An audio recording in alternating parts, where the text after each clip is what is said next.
8 parliament సీట్లు గెలిచిన Bharatiya Janata party 2019లో 4 పార్లమెంట్లు గెలిస్తే ఈరోజు 8 పార్లమెంట్లు సీట్లు గెలవడం జరిగింది. వాళ్ళు కూడా వాళ్ళ సీట్లను పెంచుకున్నారు.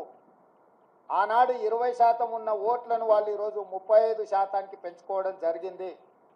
అంటే ఈ రాష్ట్రంలో భారతీయ జనతా పార్టీ కూడా ఓట్లు సీట్లు పెరగడం జరిగింది. అయితే ఇందులో వాళ్ళ ఓట్లు సీట్లు పెరగడానికి వాళ్ళ నాయకత్వాన్ని సమర్థించేదానికంటే బీజేపీని గెలిపించడానికి బీఆర్ఎస్ నాయకులు ఆత్మ బలిదానం చేసుకొని అవయవాలను త్యాగం చేసి అవయవ దానం చేసి ఈరోజు బీజేపీని గెలిపించడం జరిగింది. బీజేపీ గెలిచిన 8 పార్లమెంటు నియోజకవర్గాలలో బీఆర్ఎస్ 7 సీట్లల్లో డిపాజిట్లు కోల్పోయి